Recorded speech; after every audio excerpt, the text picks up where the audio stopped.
Vamos a continuar nuestro estudio que comenzamos hace 15 días de la primera carta de Pedro.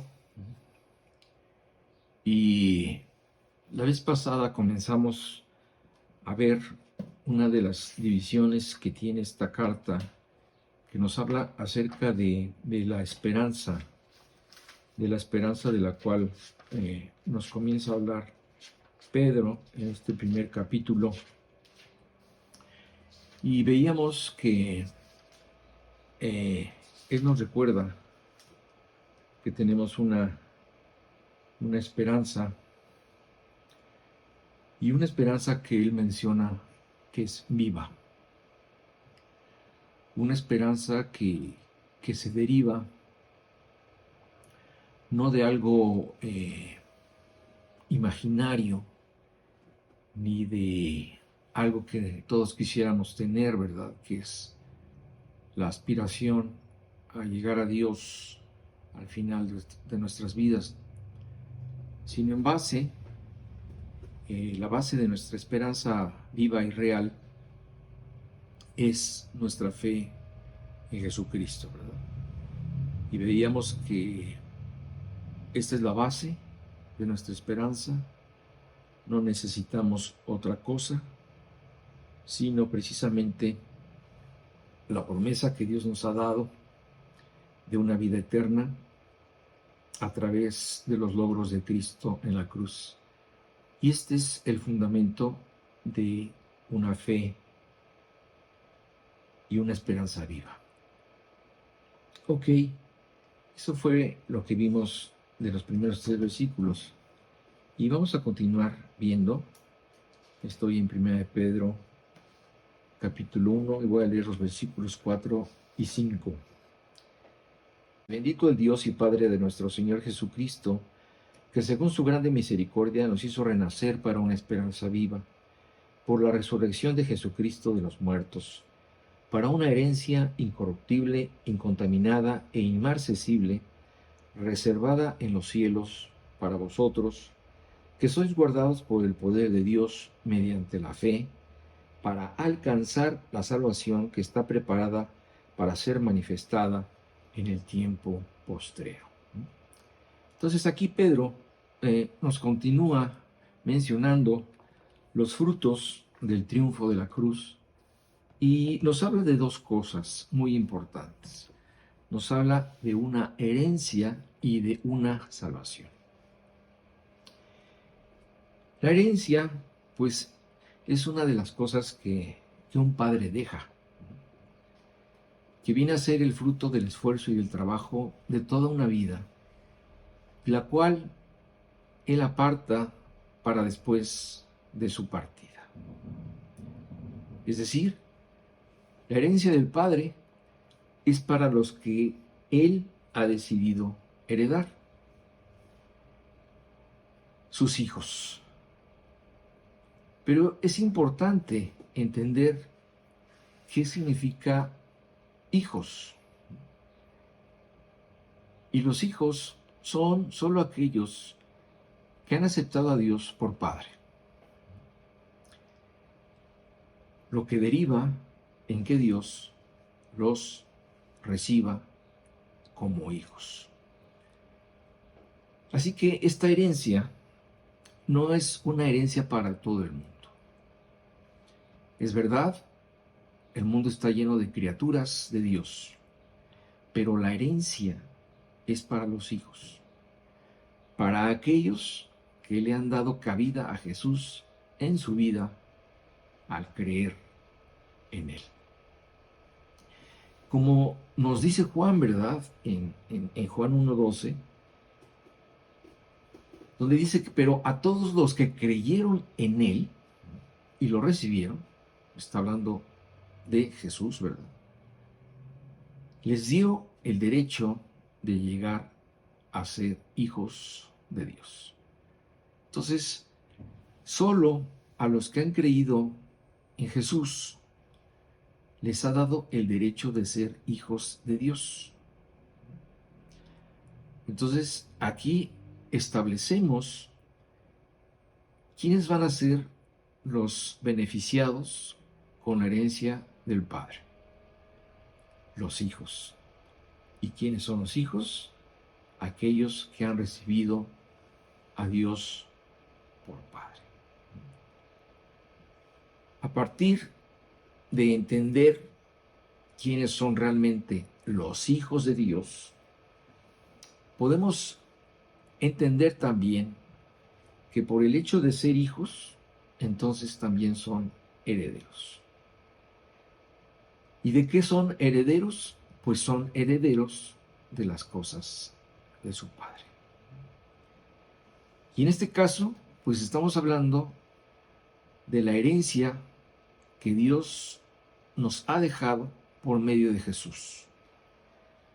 Porque nunca debemos olvidar que Él es el vínculo que nos une a Dios. ¿Y cómo fue posible esto? Jesús nos une con Dios por medio de su ministerio, el cual culmina en la cruz, y fue certificada por medio de la resurrección. Ahora, es importante también entender cuáles son las características de esta herencia. Hemos establecido que la herencia es para los hijos. Hemos establecido que tenemos acceso a esta herencia en el momento en que aceptamos a Dios por Padre y que esto fue posible a través de lo que Jesús hizo por nosotros.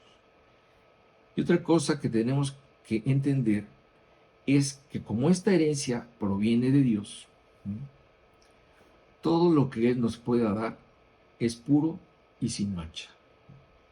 Entonces, esta herencia que hemos de recibir nunca va a cambiar con el tiempo, nunca se va a deteriorar y es una herencia que está reservada en el cielo para nosotros, sus hijos. Otra de las cosas que menciona aquí Pedro, que les leí, es acerca de la salvación. Y entendemos que una de las cosas que componen la herencia que Dios ha reservado para los creyentes en el cielo es la salvación, la cual obtuvimos por la fe en Jesús, y gracias a esta fe Dios nos protege con su poder hasta que llegue el día en que recibamos palpablemente esta salvación. Desde su perspectiva, Pedro hace énfasis en que la salvación es por fe en el crucificado, no por otra cosa, no por medio de otra persona, ni por ningún mérito personal u obra hecha por nosotros. La salvación es un regalo que recibimos por fe al creer en aquel que la hizo posible en la cruz. Y Pablo también nos recuerda esto en Efesios 2, 8 y 9, donde nos dice: Dios los salvó por gracia cuando creyeron. Vamos entendiendo esto, porque todas las palabras que dice Pablo no tienen desperdicio. Dice: Dios nos salva por gracia, es decir, por un regalo cuando creemos. Y dice: y ustedes no tienen ningún mérito en esto, es un regalo de Dios. Continúa diciendo: la salvación no es un premio por las cosas buenas que hayamos hecho. Así que ninguno de nosotros puede jactarse de ser salvo. Entonces, la salvación no es un premio por las cosas buenas que hayamos hecho. La salvación es un regalo. Así que esto descarta cualquier aspecto de jactancia de nadie.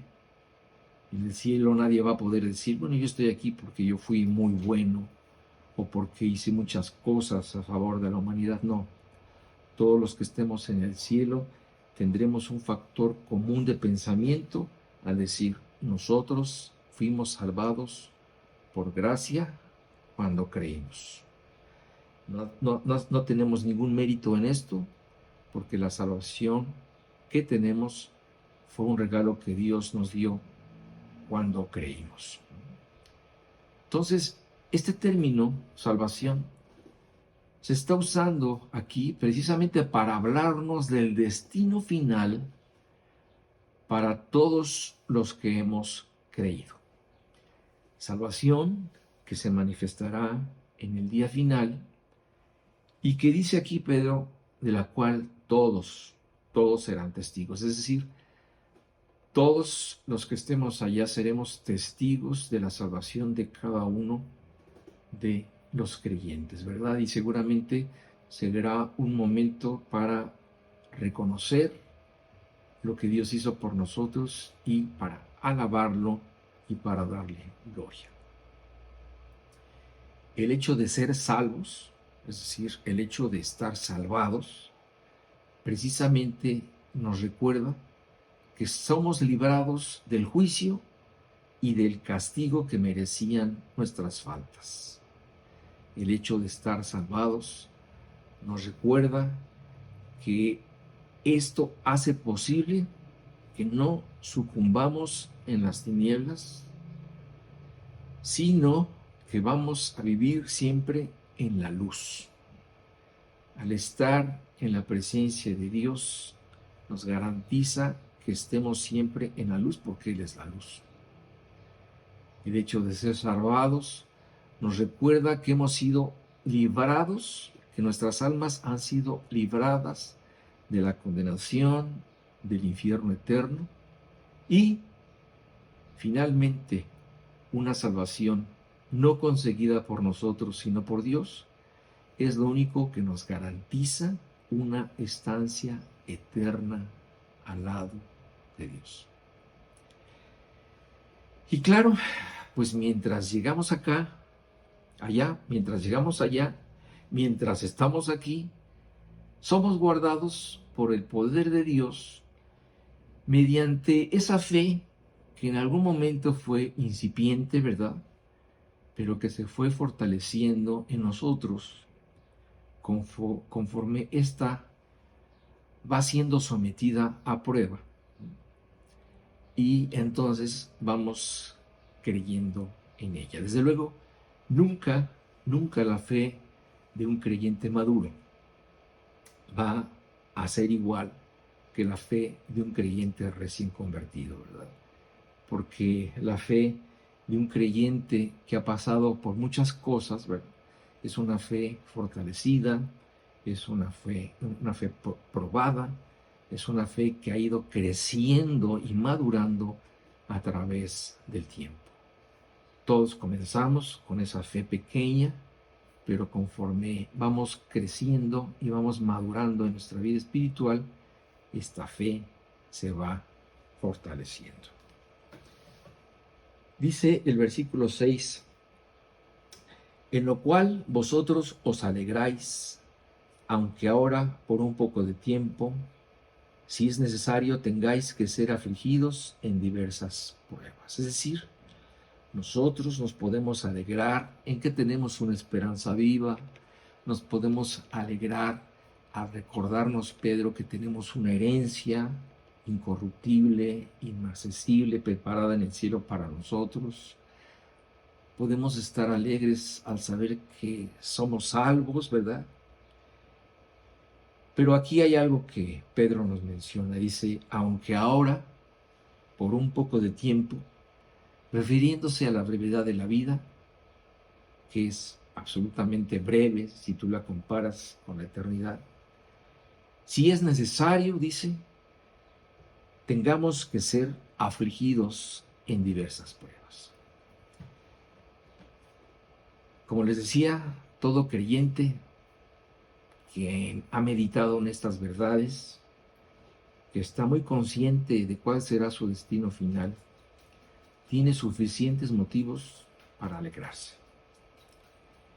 Él es perfectamente consciente de que la victoria es suya, que al final todas las cosas serán buenas y que al recibir lo que Dios ha preparado para nosotros, estaremos más que conformes y convencidos de que todo valió la pena. El hecho de meditar en esta verdad nos debe alentar en medio de nuestra aflicción, porque pensar en nuestra salvación nos traslada inmediatamente a la condición soñada, al lugar perfecto y a la compañía deseada. Es decir, si en algún momento nosotros hemos puesto esto como un sueño en nuestras vidas, ¿verdad? Estar siempre en una condición ideal, en un lugar ideal y en una compañía ideal, pues esto se te va a otorgar cuando estés en la presencia de Dios. ¿Por qué? Porque Dios que nos creó sabe que nuestro corazón anhela esto,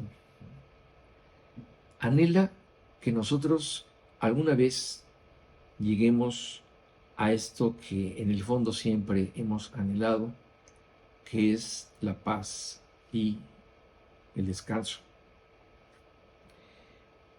Ayer me enteré de la muerte de una compañera de milicia, ¿verdad? Una persona una creyente, y pues me mandaron la noticia, y una de las cosas que yo respondía en esto es que nosotros debemos tener la certeza de que ahora ella realmente descansa en paz. No como el anhelo en otras condiciones de otras personas, sino por la certeza de que siendo ella una creyente que incluso sirvió a Dios de tiempo completo, pues ahora realmente ella descansa en paz. Como les decía, Dios sabe que en el fondo de nuestro corazón esto es lo que todos anhelamos. Y por esta razón dice la Biblia que Jesús ha estado preparando con esmero nuestra morada eterna, para que cuando lleguemos allá, lleguemos y quedemos completamente complacidos. Yo estoy seguro que cuando estemos en su presencia y veamos las cosas que Él preparó para nosotros, van a rebasar por mucho los deseos o la imaginación que nosotros tuvimos acerca de estas cosas o de estos momentos. Esta, pues, fue una verdad que Jesús dejó muy clara en la mente de sus discípulos antes de morir.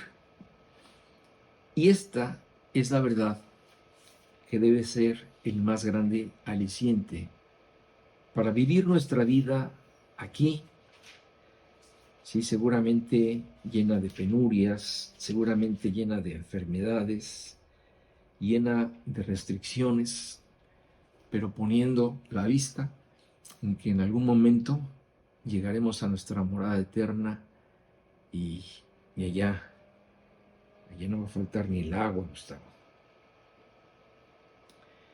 Leo Juan 14, del 1 al 4. Dice Jesús, estas son palabras de consuelo a sus discípulos. Dice, no se turbe vuestro corazón. Creéis en Dios, creed también en mí. En la casa de mi Padre muchas moradas hay. Si así no fuera, yo os lo hubiera dicho. Voy pues a preparar lugar para vosotros. Y si me fuere y os preparare lugar, vendré otra vez y os tomaré a mí mismo, para que donde yo estoy, vosotros también estéis. y sabéis a dónde voy y sabéis el camino. Entonces hay una morada esperándonos, especialmente preparada para nosotros por Jesús. Pedro menciona estas dos cosas juntas, la herencia y la salvación, precisamente para que nosotros las mantengamos unidas en nuestro corazón y en los momentos en los que estemos en aflicción, seamos alentados con la promesa de que todo en esta tierra es pasajero, que todo tiene un tiempo, ¿verdad? Que aquí nada es para siempre, incluyendo el dolor, incluyendo la prueba, la enfermedad y la muerte misma. Y no olvidar que al final de todo este sufrimiento, de toda esta senda aquí en la tierra, al final, ¿verdad?, encontraremos el descanso y la paz de nuestro ser en cuerpo y en alma. Ok, continuando con el versículo 7, dice así, dice, para que sometida a prueba vuestra fe, mucho más preciosa que el oro, el cual, aunque perecedero se prueba con fuego, sea hallada en alabanza, gloria y honra cuando sea manifestado Jesucristo.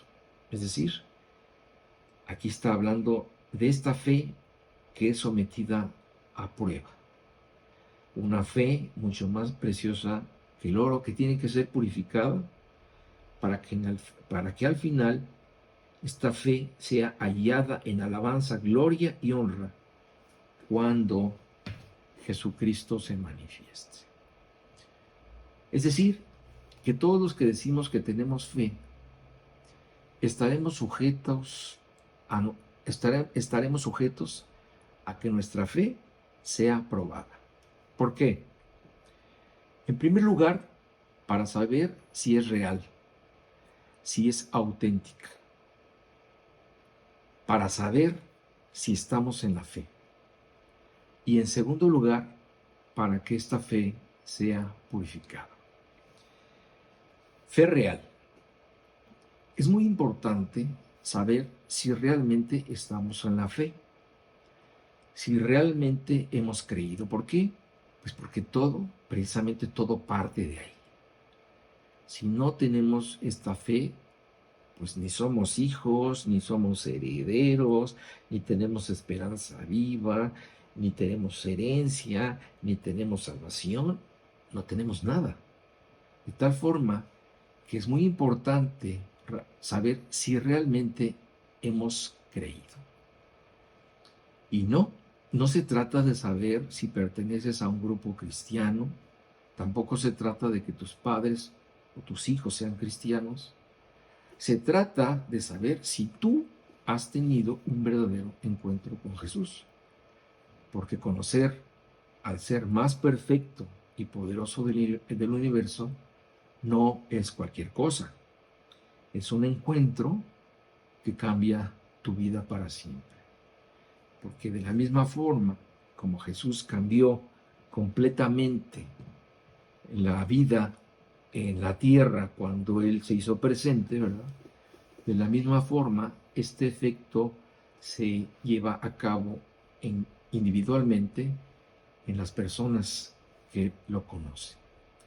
Así que este cuestionamiento que se hace varias veces en la Biblia es muy válido porque, como les decía, todo parte de saber si realmente estás en la fe. Y de esto pues surgen varias preguntas, ¿verdad? Cada uno debe hacerse preguntas tales como si realmente has tenido una experiencia con Jesús, si realmente lo conoces, si Jesús ha cambiado tu vida, si en verdad le has abierto la puerta de tu corazón. Y como les decía, es tan vital estar seguro de esto, que Pablo les pidió específicamente a los corintios que examinaran sus vidas para ver si no estaban reprobados. Y así les dijo en 2 de Corintios 13:5, cuando les dijo: examínense para saber si su fe es genuina. Pruébense a sí mismos. Sin duda saben que Jesucristo está en ustedes. De no ser así, ustedes han reprobado el examen de la fe genuina. Entonces, Pablo exhorta precisamente a estar seguros, a comprobar cada uno en sí mismo si el fundamento de todo lo que está escrito para los que han creído lo tienes en tu vida. Y Pablo le llama una fe genuina, una fe que realmente ha tenido frutos. Entonces dice: examínense, pruébense. Pruébense que Jesucristo esté en ustedes, esté en su corazón. Porque si no es así, entonces estás reprobado. Y esto es realmente algo muy fuerte. Pero ¿qué prefieres? ¿Que tú te autoexamines hoy o que seas reprobado cuando Jesús te examine? Es decir, Pablo nos está pasando el examen por anticipado, ¿verdad? Para que tú te des cuenta y sepas realmente si estás en la fe. Si no, tomar las cartas que hay que tomar para cambiar la situación. Porque mira, la diferencia entre estar en una situación o en otra es abrumadora. Si hoy tú hicieras este autoexamen y te dieras cuenta de que tu fe no es genuina, pues todavía puedes obtenerla, si tú quieres, ¿verdad? Como dice el dicho, ¿verdad? Mientras hay vida, hay esperanza. Pero si tú mueres sin tener una fe genuina, ¿qué va a pasar cuando estés en la presencia de Dios? Pues ya no habrá una vuelta atrás, porque el tiempo para creer habrá terminado. Y entonces tendrás que oír las palabras más aterradoras que nadie quiere escuchar de la boca de Jesús, que él consignó en Mateo 7:23. No te conozco, apártate de mí. Algo que sería terrible escuchar. Hablando del segundo punto, primero hablamos de la fe genuina, de la fe real.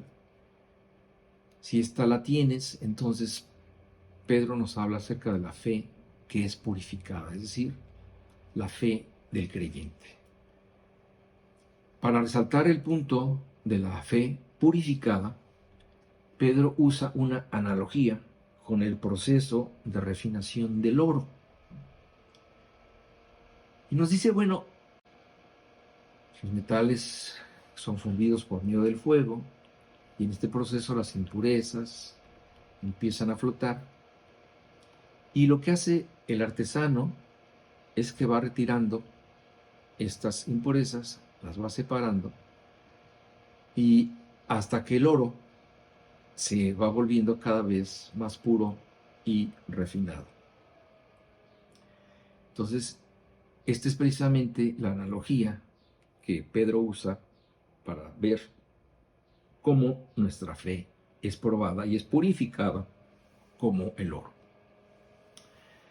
Aún así, pues el oro más fino, al igual que cualquier cosa que existe en la tierra, nos recuerda que es perecedero, pero nuestra fe trasciende a lo eterno y se convierte en algo mucho más valioso que cualquier metal precioso, que la más grande joya o que cualquier tesoro. Por eso, nuestra fe tiene que ser purificada. Cada vez que nosotros pasamos por una prueba, por una aflicción, surgen estas escorias, esta basura que Dios retira, y esta fe cada vez se vuelve más pura. Esta es la experiencia de los creyentes maduros, y este es el objetivo de las pruebas en nuestras vidas, que es precisamente purificar nuestra fe. Claro, a nadie le gusta este proceso de purificación, porque este proceso de purificación es a través de la prueba, de la aflicción, de los problemas, pero es necesario que se lleve a cabo, porque conforme nuestra fe es sometida al fuego de la prueba, esta cada vez resulta en una fe tan pura, profunda y valiosa, que cuando Cristo se ha manifestado, nos dice Pedro, esta pueda ser motivo de alabanza, gloria y honra. Bueno, continuamos con el versículo 8 y 9. Dice Pedro, termina hablando de cuando Jesucristo se ha manifestado en el versículo 7, y hablando de él dice, a quien amáis sin haberle visto, en quien creyendo, aunque ahora no lo veáis, os alegráis con gozo inefable y glorioso, obteniendo el fin de vuestra fe, que es la salvación de vuestras almas. Aquí Pedro, ¿verdad?, nos habla acerca de la fe. Yo sé que muchos han memorizado cuál es la definición de la fe. La definición de la fe, que está en Hebreos 11:1, dice así el autor, que la fe es la certeza de lo que se espera y que es la convicción de lo que no se ve.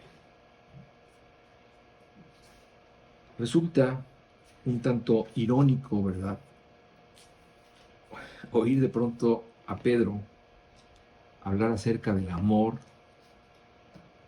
por cuanto Jesús mismo le preguntó 3 veces si lo amaba. ¿Recuerdan ese pasaje?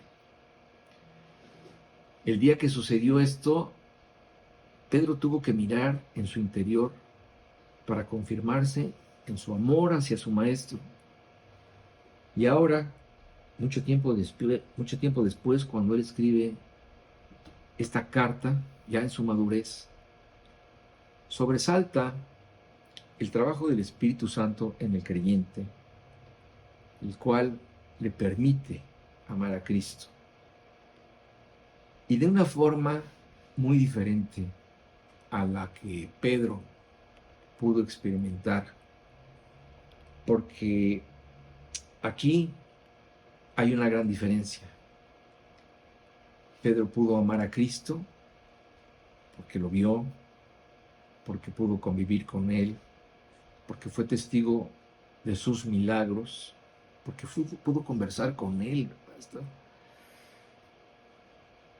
Pero aquí dice que el creyente, a través del trabajo del Espíritu Santo que hace en él, de la misma forma, aunque no lo haya visto como Pedro lo vio, nosotros podemos igualmente amar a Cristo sin haberle visto y alegrarnos en él, dice aquí, con gozo inefable y glorioso. El amor es el mismo, aunque las circunstancias son diferentes. Y hay algo que Juan nos dice, que todos aquellos que hemos amado a Cristo y nos hemos gozado en él aún sin haberle conocido físicamente, Juan nos dice que somos especialmente bienaventurados. Como dice en Juan 20:29, donde dice a Tomás, ¿verdad? Le dice, Jesús le dijo, porque me has visto, Tomás, creíste. Pero bienaventurados los que no me vieron y creyeron. Aún más que ellos, nosotros tenemos una bienaventuranza especial, porque sin haberle visto, hemos creído en él. También, por razón de su fe, aquel que ha creído, aunque no tenga todavía la experiencia de ver físicamente a Jesús, la cual sí tendremos en el futuro, ¿verdad? Tenemos la capacidad de confiar y gozarnos en Él con una alegría gloriosa e indescriptible. Es decir, todas las personas que tienen fe en Jesucristo lo aman como si lo hubieran visto. Se gozan y confían en Él como si estuvieran platicando personalmente con Él. Este es un fruto del Espíritu Santo en la vida de aquel que ha creído. Y estas son cosas que no se pueden fingir ni actuar.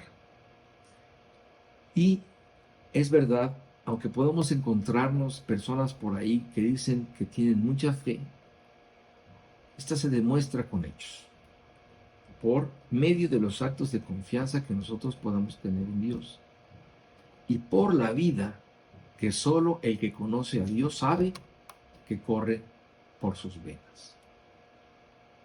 Finalmente, esta fe es el camino en el que andamos en esta vida y es el camino que nos conecta con Dios. Esta es la forma que Dios planeó para llegar a Él. Esta fe preciosa que primero se obtiene al creer en Dios, y esta fe que va siendo purificada en nuestro caminar por esta tierra hasta que al final llegue a estar tan purificada como el oro más fino, que pueda ser alabada por Jesucristo cuando Él regrese. La fe sin mérito y obra. La fe en Jesús que nace al reconocerlo a Él como el único medio de reconciliarnos con Dios. La fe que es lo más preciado que cualquier hombre pueda tener, algo que realmente tiene un valor no perecedero, sino eterno, y que nos lleva a recuperar lo más salvable de este mundo, que es la salvación de nuestra alma. Porque como creyentes, ¿verdad?, pensantes, sabemos que nuestro cuerpo no lo podemos salvar, porque sabemos que este cuerpo un día dejará de funcionar, morirá, pero sabemos que lo que sí podemos salvar, lo que sí podemos tener por siempre es nuestra alma, la cual sí es salvable. Bueno, vamos a continuar la semana que entra, si Dios lo permite. Y como les he dicho en otras ocasiones, pónganse a leer esta primera carta de Pedro para que se familiaricen con ella y pues tengan dudas. Si tienen dudas, pues les podemos contestar.